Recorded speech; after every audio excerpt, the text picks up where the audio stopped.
I was one of the kids that was taught how to work with their hands to support the family. And I do storytelling with my artwork. And then our stories weren't written in books or anything back in the old days. So it was all oral stories. You'd pass them on while you're working. So I sat on a table similar to what we have here.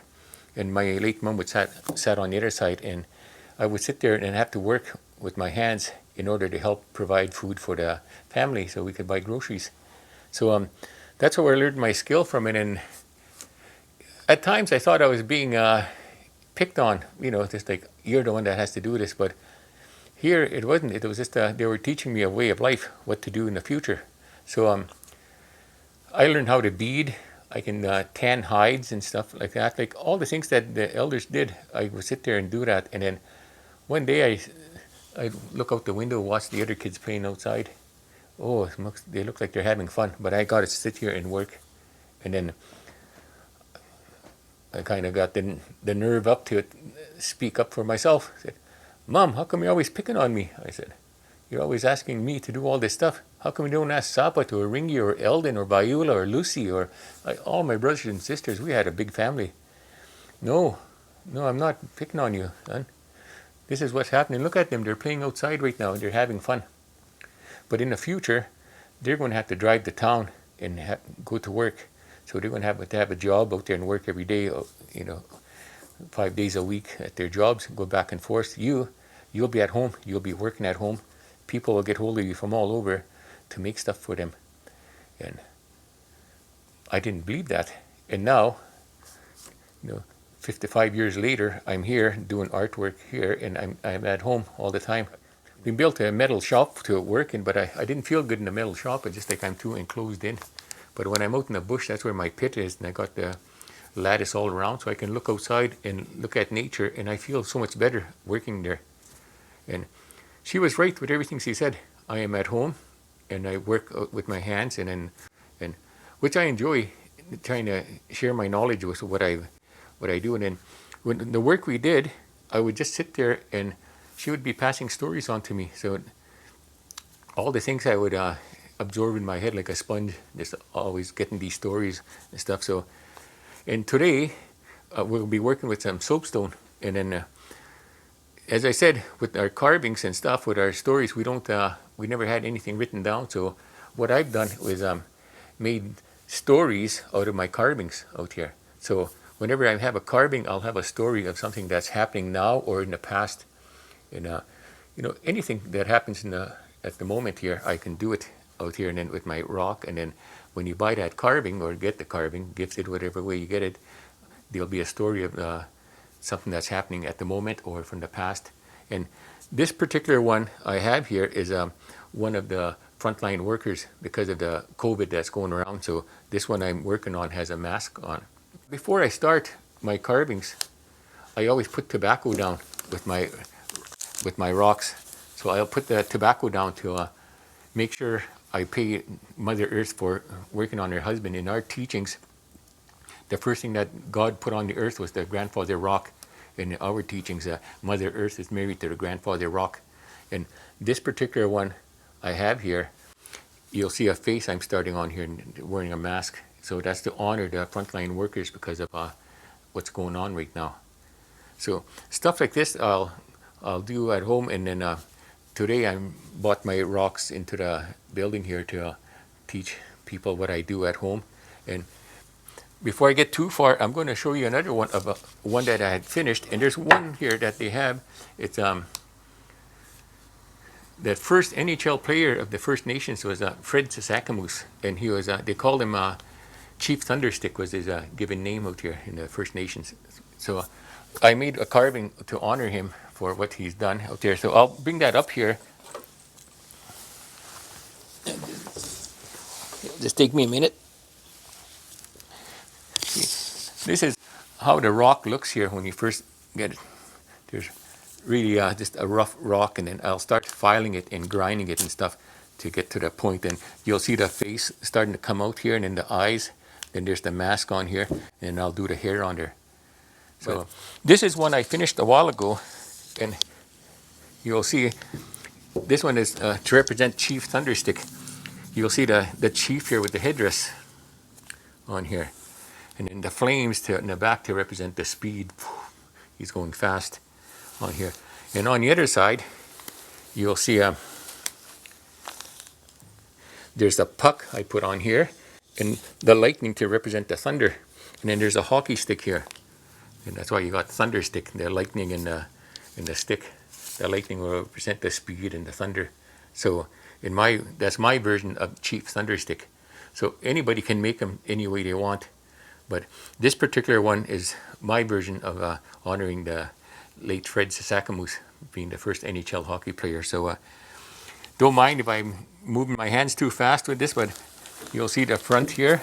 And you'll see the shine on this rock, how it looks. That's because I'm done with it. This is how they started off with, like this one here. But when I'm done polishing it and everything, it'll have the nice shine and stuff like that and the color with it. So you never know what color you're going to get on these rocks. So what you'll do is when you go pick up the stone, people use water or that metal hydrate on it they'll spray it on the rock just so the color comes out. So you'll know it prior to how your rock's going to look when you're done with it. And this one here that I'm working on, probably in a couple of days or so, it'll look like this, the color wise and stuff. Like might be a little bit more blue or whatever, but then I'll be sanding it and filing it down till you get the smooth finish. I won't do all of it today, but I'll do part of it just to let you know what I do at home. And years ago, when I used to go visit my grandpa, and he retired. He worked in a railway out in the United States. And then when he moved to home, he used to do stone carving, and then he did it by hand. Though I used these files and etching tools.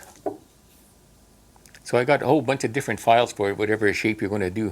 I got them at home. I just bought a few things here because there's too much stuff to haul around for things. But anyways, what he used to do is use stones and antlers and stuff, and you would chip away. He did it the old ways, what the ancestor did years ago. So that's how he did his carving. And I used to go sit with him and watch him. And I think, what a boring old man, I thought. And here, I'm doing the same stuff at home now. And I just love what I'm doing. And he must have just enjoyed and relaxed. And when the sense of peace you have when you're making something, it's between you and the rock in front of you and the creator. And then what I asked for before I start, I asked for the prayers and said, everybody calls them different names. We have one God, and then we call Mamo Kutawino Semantu. This is our way of saying God. So we asked him, help me work with this to the best of my ability. Let me bring the beauty out from this rock. I don't know what's in it. You know how to do everything out there. So I want you to work through my hands and bring the beauty out that's been hiding in here for centuries and centuries. Now it's time for it to come out. So I don't ever say, I did this, because I can't take all the credit for this. They're just using my hands and stuff and the tools to work with this. And what I'm taught is he works through us and to bring the beauty out of this. And this thing, the face has been in here for centuries. Now it's time for it to want to come out. So that's why it's here. So that's one of my teachings from the old people. And don't ever be boasty about it, like me, I did it. You don't talk like that, because he's the one that gave us the movement of how to move, how to do and everything. So we thank the Creator for everything that we come out. I'm just blessed to be chosen to be able to work with this kind of stuff. And the faces you'll see, they're all different. Just like us in the rooms here, wherever we are, every one of us looks different. We recognize each other. Some of us will be taller, some of us are shorter, some of us might have a bigger nose, bigger eyes, whatever. We're all different. That's just because that's the way God made us. So the faces on here are the way that the spirit of the rock looks. So when I'm done with the carvings out there, I'm not allowed to go back and change it because, look, I should change this. I should make him have a smile or whatever. But then I'm told that's the way the Creator wanted this creation done. So I just leave it the way it is, and then I'm done with it. So, and I'm always grateful for everyone I do here. I do a prayer for them.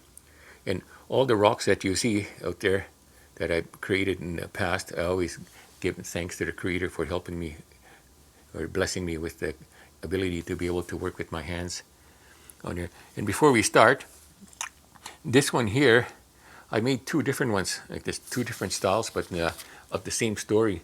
So when you see my sculptings somewhere, you might have 2 or 3 different ones with the same story. They'll look a little different, but they'll have the same story. But then I try and incorporate things that were from the past to my artwork. So when you see something, then I'll have a little write-up on that particular carving of what it means on there. So again, I'm just, it's hard to explain how grateful I am to be able to work with my hands to get this stuff out. And then I've always been fascinated by everything in nature, wood from the trees. You see horns from animals, I can make stuff with those. You see half a log out there, I'll carve something out of it. Anything. I always find art in different ways. And I've gone to a farmer up in Turtleford, and he had a bunch of buffalo horns outside out there. Yeah, what you going to do with them horns? Oh, that's garbage. I'm going to go throw them away. Can I take them? I said, by all means. I said, what do you want to do with them? So, well, I can make artwork with those. So I got 2 5-gallon pails and a gunny sack full of horns from that farmer out there, and I bought them home, and I just went to town on them. I just made stuff. I made spoons with those horns. I made buffalo hats with them. I made buffalo clubs. So stuff like that. I always see things as I'm traveling, what I can do with that. So I'm going to put this aside here just so I can work on this one here, and then we don't get this scratched up. Anything? As I said, when I start on these, I can feel the life and the love of something coming out. It's hard to explain. When I started years ago, I didn't put tobacco down for the carvings, and I didn't smudge and pray. And then I got sick. And then when I got sick, I ended up, after I got better, I went and talked to the elders. What's wrong? What happened to me? I said, what were you making? They asked me. That's the first question. And I had my hand there, and I carved my hand how it looked, and I made it bigger, and I put a baby in the palm. And that particular carving, I called it Give It, Take It, representing God, the Creator, give us life. And that's what the baby meant. And the hand being half closed was, we're in his hands all the time. So we never say, I'm the boss of myself, because we're not. We're always in his hands. He's the boss of us.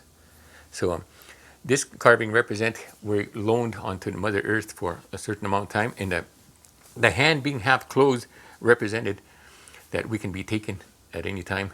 So to me, that was the respect of life, and to admit to God, the Creator, that take me, help me, guide me. I couldn't say it verbally. So I did it through my artwork. That I years ago, I couldn't say, help me, God, I'm in your hands, I'm your child. I couldn't say it. It wouldn't come out. So I did it through my artwork to say those words. And then here, they told me the reason, they asked me 3 questions that day. I'm going to ask you 3 questions, and you make sure you answer me truthfully. They said, do you put tobacco down for your rock before you work? Nope, it's strike 1. You got 2 more questions. Do you pray to God to work with his hand and ask and thank him for what you're making? Nope, strike 2. They said, 1 more question. What do you think of when you're carving? Do you think of money? And at the time I did. They said, strike 3, you're out. You went like that. I said, no more carving. You don't bother the rock.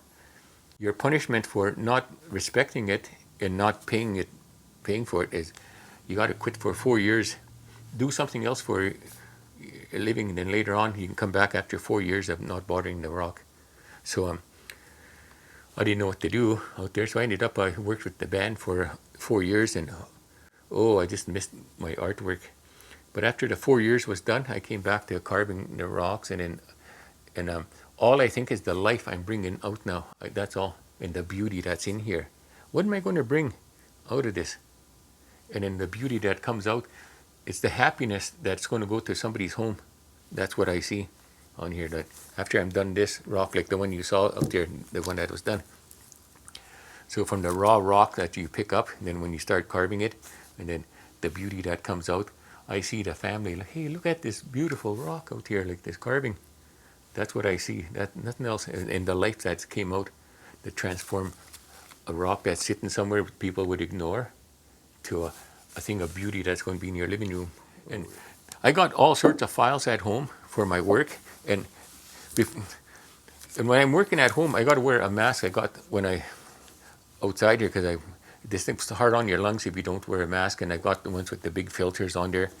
And depending how fast you're working with stuff, so if I'm using a saw and stuff, the saw creates more dust. As this, we're in a closed environment here, so there's no wind, there's no dust flying around, so I'll try and keep everything clean. That's why you'll see the paper on here, just so it doesn't go all over the floor or anything. But these files, I wear them out lots. Like I must have about 20 of them at home that are worn out, and then with my saws, I must have about 50 saws out there. Every saw I'll use for couple of weeks or a month, and then it wears out, and then it's gone. When I don't throw them away, I just keep them piled up over there.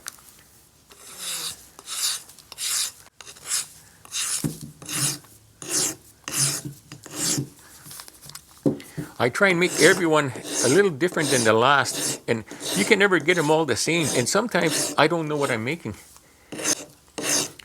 I'll go out there and I'll ask the creator, help me with this. What am I going to make? And then I'll ask him a question to help me with this, and I'll have the rock here, and then I'll see stuff. Hey, take some out of here. Take some. Like I hear these things, and it's hard to be in tune with somebody that doesn't know what they're doing when they're starting out. They might not hear that, but with me, because I've done this for so long, I'll hear that and see it when I'm working on this, and I'll start taking stuff off on the side, and then I don't even know what I'm doing. I'm just turning the rock around in circles like this as I'm filing it, and then all of a sudden I see the product that I'm making, and I can recognize what's happening.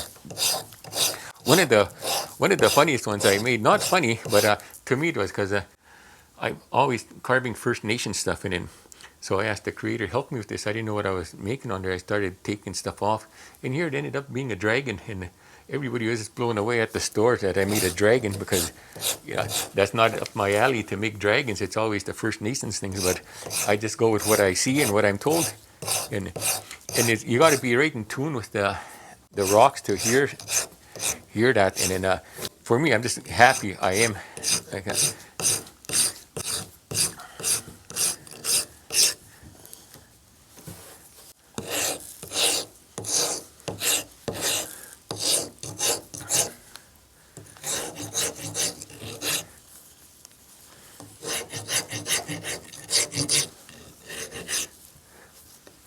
You'll see this, I'm just shaping up the forehead around here so it's nice and round.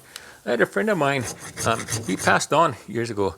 I used to give him soapstone out there. He's a real good carver. He passed away. His name was Lauren Finday, and he's had his stuff all over BC and stuff. And before I became a carver and stuff, I did all sorts of other artwork. I still do other artwork, but I seen his stuff in the galleries and stuff. I just fascinated by his work and the life he would bring into the rock. And here I'm doing that now.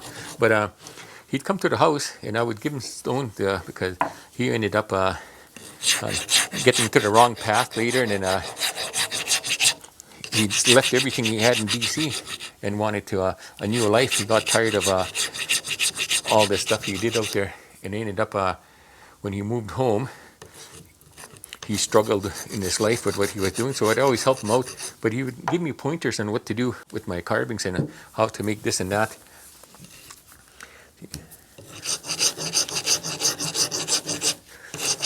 And right till the day he passed on, then I always would help him out when I see him in the city. He'd be down and out and, doing his thing.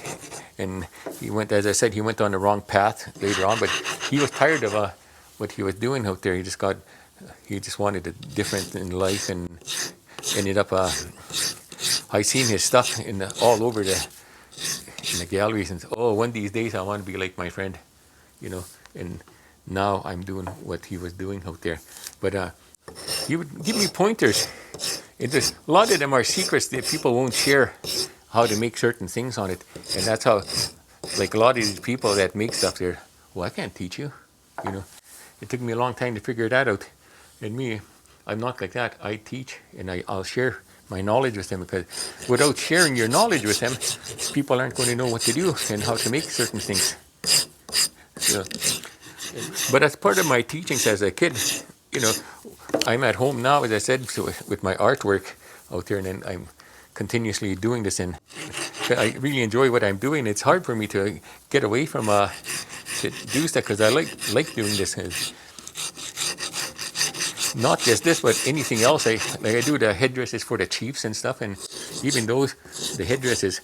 Um, Before I did that, you have to know a story of an act of bravery from each feather you put on there on the headdress. So you have to get it passed on to you from the veterans. And late Henry Boudry was one of my dear friends, and he's the one that passed on the okay to make all these things with for the veterans. So a lot of the veterans in Saskatchewan, the Veterans Association, I do a lot of their work for them. So, and I enjoy that. There's nothing more in life that I enjoy than making stuff for people and seeing the smile on their faces when they get them. Then it's I'm not in competition with nobody with my work. It's the competition is with myself. If I can make this, I can make it better next time. Like that. That's the only person is myself. I try to make things to the best of your ability, because if I find fault in something, you're going to find it too. So I always make sure that I go through everything and find detail.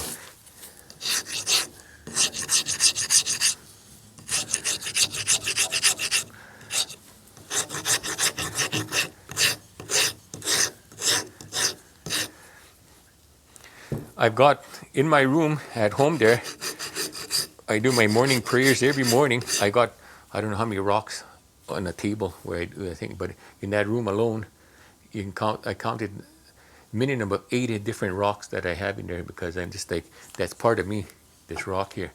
In fact, I have one in my pocket I carry around with me. So it doesn't matter how big the rock is, they're all the same. They all got a purpose, and they got life. And later on we'll talk about the little people. And the little people are the ones that work with rocks out too. And then they can shape stuff out there and do things like, not like we can, it's just like Play-Doh for them. They can take the rock and just shape it or that, and then boom, they're done. And us, we got to do it with tools and stuff. We can't do it the same way. We don't have the capability of doing it that way. But they do. It's because of the spirit that's in there.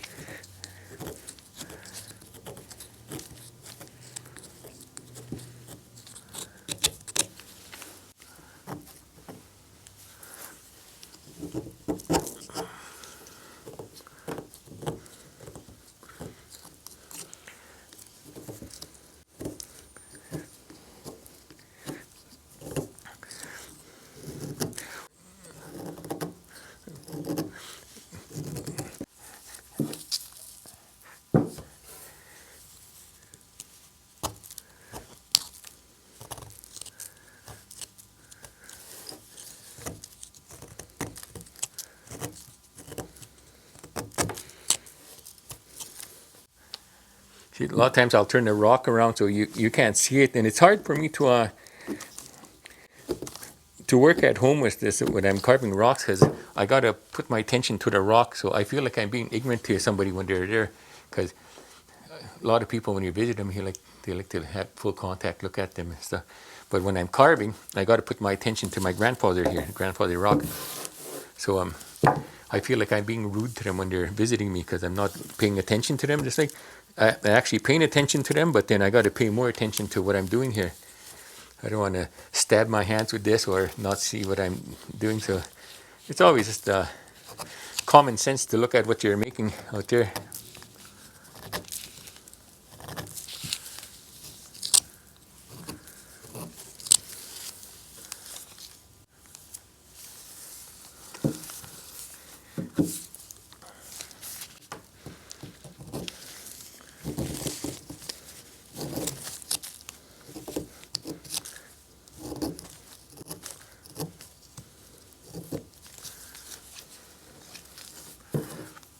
All these kids were, when we were working at home, because we were brought up when times were tough back then. We didn't have running water, no electricity. And we all had to work with our hands. So all of us were taught how to sew. I could make blue jeans like the kind you buy in the store.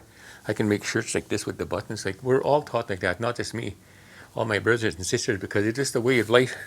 back in the old days, we just had to make do with what you had, and then make the best of it. So every one of us were able to do stuff like that, and all my brothers and sisters. It is just a way to make life easier, because we couldn't go out and buy clothes in the stores and stuff all the time, because we didn't have the money for that. You know, time time sure have changed from back then till now. No, we don't have to run a quarter mile to go get water. We'd have to go by hand with pails out there and then go get water so they can cook or wash dishes and stuff. And when the older kids who were out there, with the men, they would take the old tractor and the stone boat, and they would go get the water. But a lot of times when they're at work in the fields, we had to go by hand and go carry it out there. And it seems like your arms stretched about a foot because the pails are so heavy. And then I dump the water out a little bit. Just, not thinking I should have just taken 3/4 of a pail of water right off the bat so I could go all the way back and forth. But I would take a full pail, and as I'm walking home, I'd be dumping more and more water out just so it'd be easier on us. So stuff like that. And then, oh, what a tough life. It wasn't a tough life. It's just a way of life. We're so used to it. We didn't know any better. There's nothing different. We all had to take turns and do all this stuff. And then we had a long table that's probably about 12 feet long. And then they had a big black cast iron pot in the middle. There was Dutch ovens, I think they're called. And there would be a morning time, that thing would be full of oatmeal. So all the kids would stay behind this line that we couldn't cross. And then the older ladies would, our sisters, one of the sisters would go out and put the oatmeal in each container. And then as soon as they go, come and eat, all you hear is just running footsteps. All would run around the table there, and then we'd all eat our breakfast, and that was it. And then dinner time's the same thing. And supper time, we always had macaroni and with tomato stuff. And then on a good day when they'd make a sale, we used to have bits of bologna in our stuff. And holy smokes, we were the richest kids around when we had bologna in our soup. And just the way it was. And then now you think, oh, smokes, is that all we got to eat? It wasn't, is that all we got to eat back then? At least we had food. And then once in a while, one of the neighbors got a deer. And not like nowadays, there's a lot of deer all over and moose.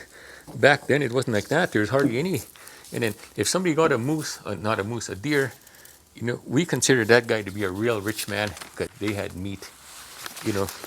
You just look up to that family, even the kids in the school bus, you tell them, oh, the smokes, you guys lucky because they had meat out there. And then at harvest time, we'd had one cow butchered every year. And my dad farmed a little bit out there back then. He had a big farm after, but when we were young, he struggled. He had a small farm. And that's why I was taught to work with my hands out there, because of to help with the income so we can buy more groceries.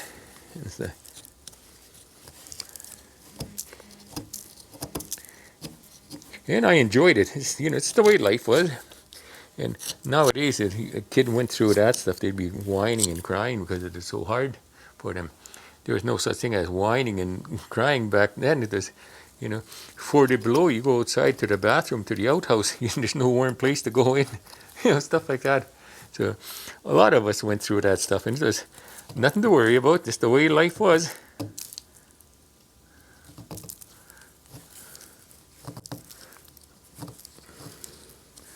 You'll see the face starting to take shape here, in the eyes and in the nose. See, you can't see the color right now, but if I had some liquid on here, you'd see the color on here. It'll bring it out like on the other rock out there.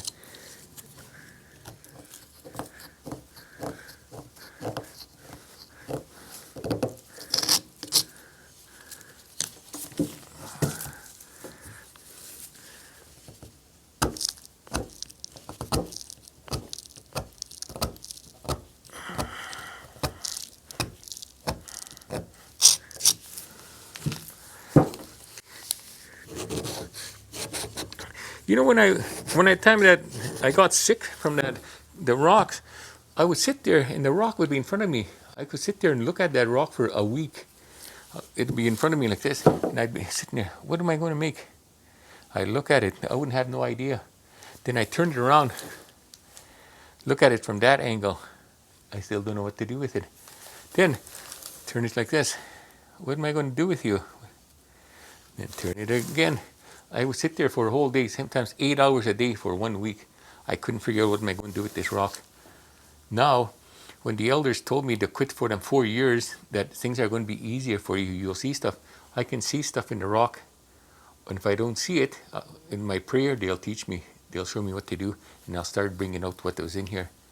And it's so much easier, and I should have done that tour, but I didn't ask the elders. I just went ahead and started making carvings and as a way of life to support myself, and but not following the protocol of putting tobacco out and stuff. Like I didn't do all that stuff. Now it's just like, boom, I got a pouch of tobacco in my rock pit, so I put that down on everyone. So I got a braid of sweetgrass hanging from the roof there of that place, so I can use that sweetgrass to pray for what I'm going to be making here. So stuff like that, and everything works in different ways, and myself with the work I'm doing here, I'm just grateful that I'm able to bring beauty to this world in different ways, and a lot of people just say, "Oh, I can do that. So they come out and I teach them, and then, oh, it's a lot harder than I thought. Then they give up. I'm not there to try and get people to give up. I want them to succeed in what they do and everything. So with the stuff I do out here, it was taught to me from my mom, a lot of these things, and a lot of it is self-taught. Like this, a lot of the carving was self-taught, and then and when I needed help, I asked for it out there, and a lot of people were secretive. They wouldn't tell you anything, except my friend there, that late Lorne, and he was good. So even till to this day, I always talk about him and stuff, because he's, you appreciate that when somebody helps you out. And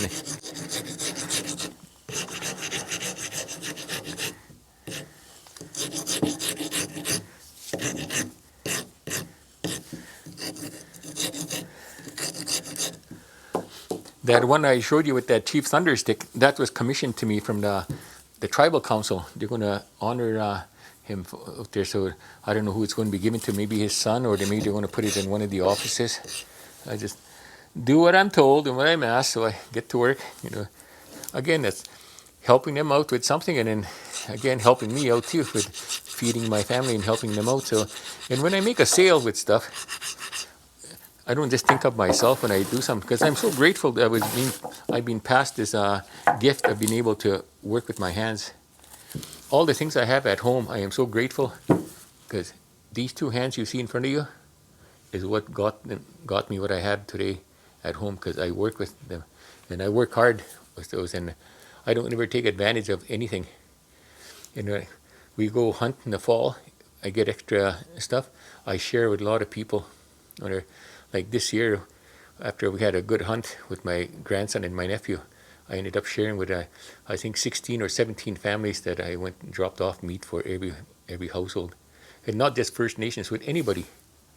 We're all children of God, so I teach that with my work and with my artwork too, and I trade lots with other people with stuff, and I give stuff away lots, because after I make a big sale, I go out and I'll buy stuff for people that need stuff out there. Even the ones downtown, they're struggling with addictions.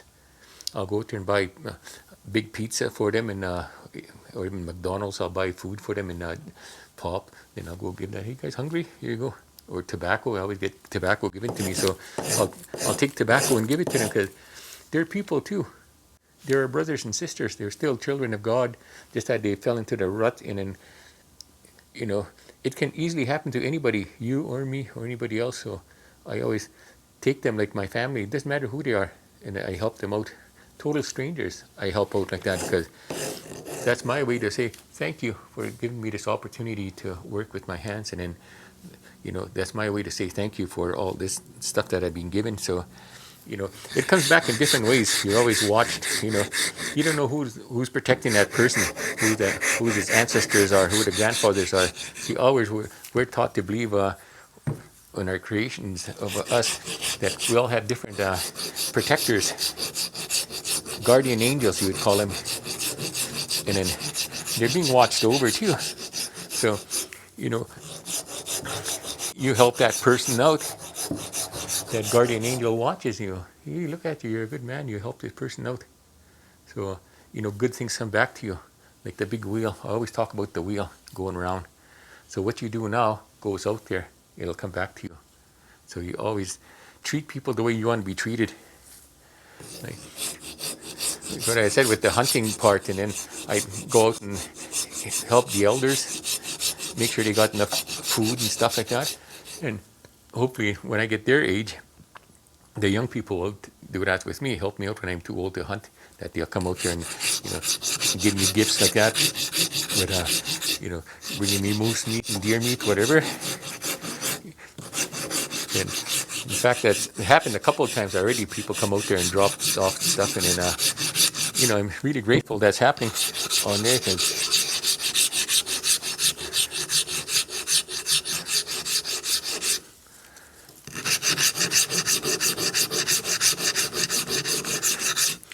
some of these carvings I make will have a smaller base, so the base will be kind of hard to stand. It'll be wobbly because the bottom is so small. So what I'll do is I'll get another rock in the bottom, like a base, and then I'll drill a hole in the middle of that rock and in the bottom of this, and then this rock can sit on top of the other one.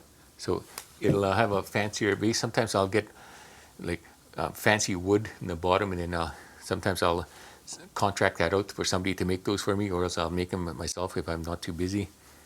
But sometimes you get too busy, so you don't have time to do all this stuff, so you kind of try and share the work with other people so they can make a few dollars too.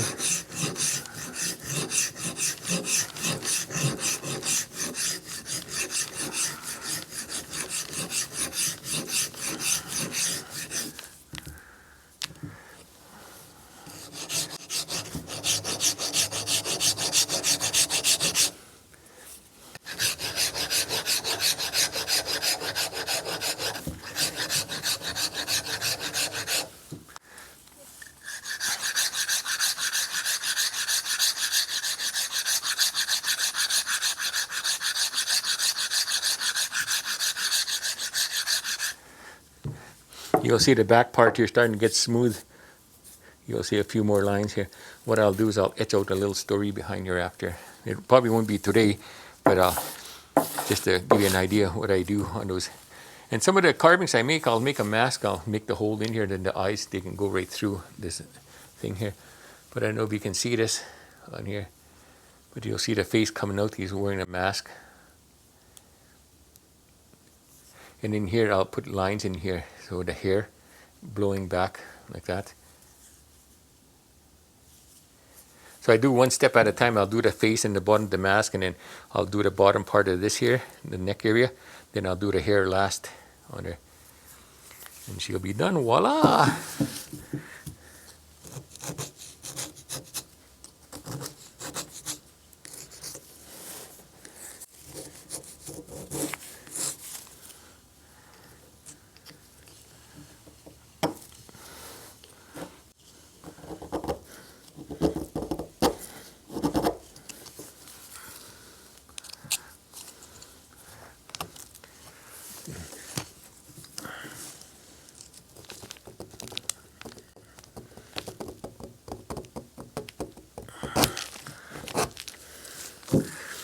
See that line I put in there? First I use the sharp edge and I cut a bit at the top all the way down, and then I'll use and shape off the top here. It takes a bit of skill to do this, like that part, but after doing it a few times you get more used to it. Now I got the guideline here.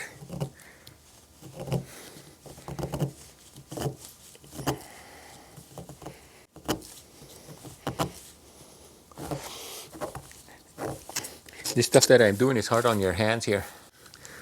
One of the masks with these mask things that I'm working on, I'm going to be It might even be this one, or I'll make another one at home. I'm going to be giving them to the hospital, to the frontline workers, so I'm going to donate one for them. They'll have a raffle, and one of the nurses or the doctors, whoever, will get one for a gift for me to say thank you for doing your hard work and risking yourselves to, being in front of everybody, doing your work.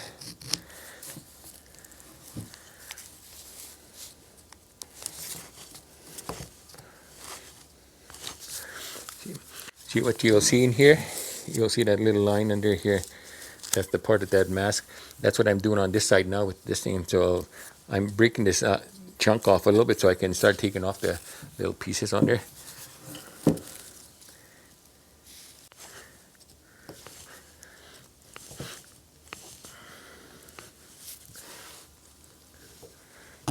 Oh, I really enjoy doing this, what we're doing right now.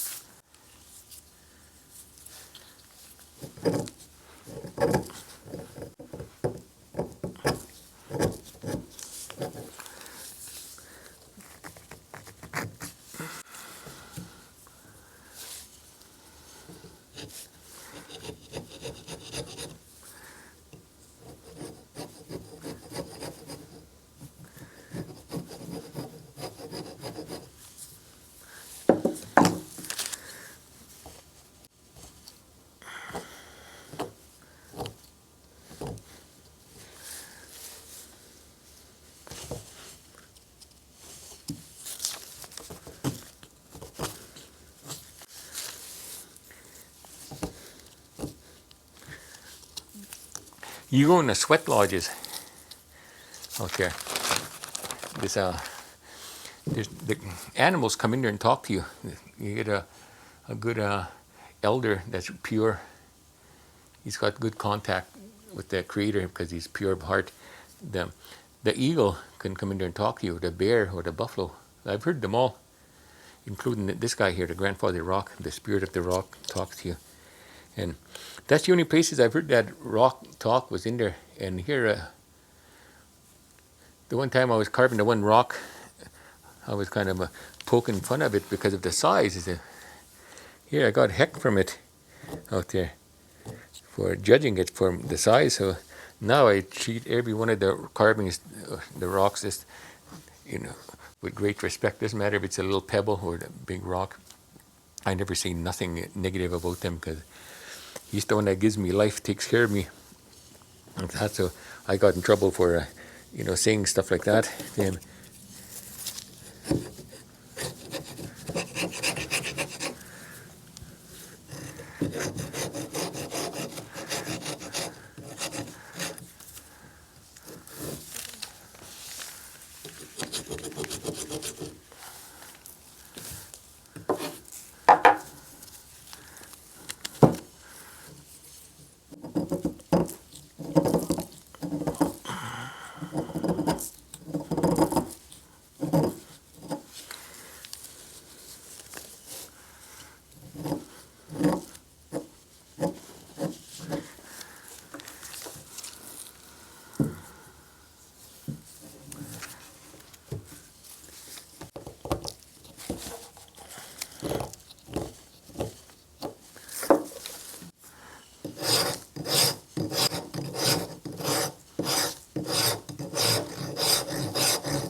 what I like making with these carvings are the bigger pieces. It's easier on your hands of all things. A lot of people figure the smaller the rock, the easier it is, but it's actually more dangerous because this rock can jump out of your hands when you're working with it. So you got a better chance of poking yourself with the smaller rocks.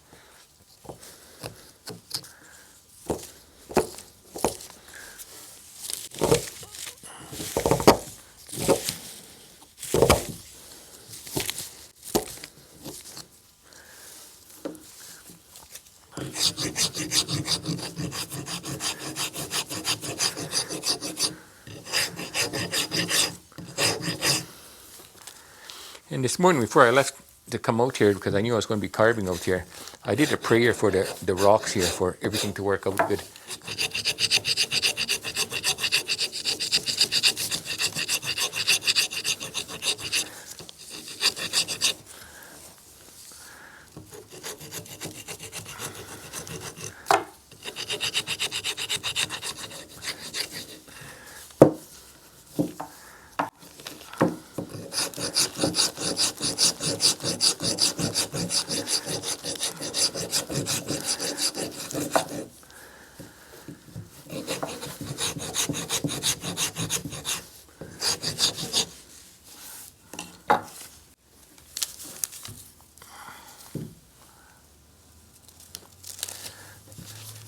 You'll see that from the beginning, how it turned out with the bottom of the mask going in, the chin getting smaller here.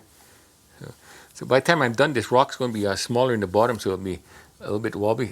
I won't make it like that, but it's just the way the rock is, and then because of the small diameter in the bottom. So what I'll do is I got some oak at home there, so I'll put it on the stand so I'll have a little higher base to stand on. Just so kids don't knock it over or anything wherever it ends up at. So hopefully it finds a good home to where it's going out there.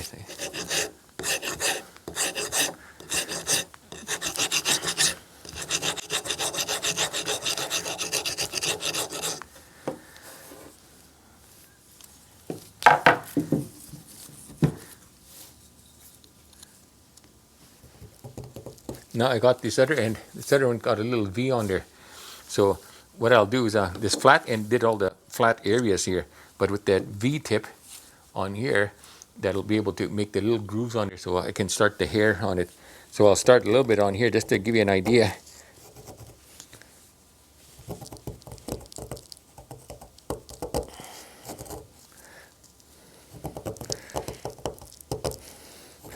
I'll go part ways. I won't go all the way down to the bottom because I don't want to poke this table. It's not my table. I don't want to mess it all up.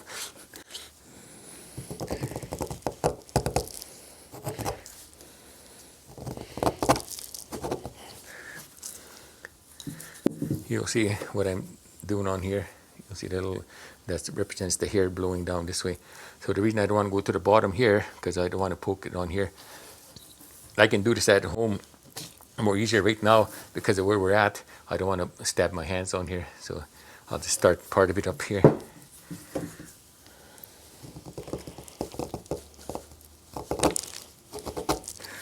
And as I'm going this with the thing, as I'm pushing forward, I'm wiggling my hand a little bit like this. You won't notice it, but I'm just moving it a little bit.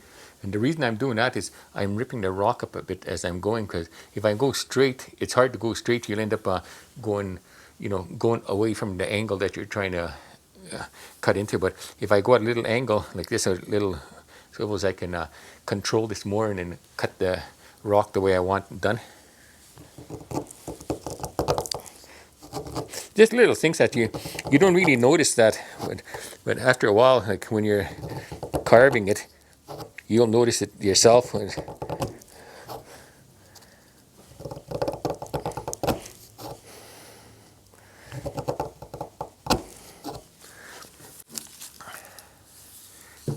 You'll see most of it going that way, them little detailed on there.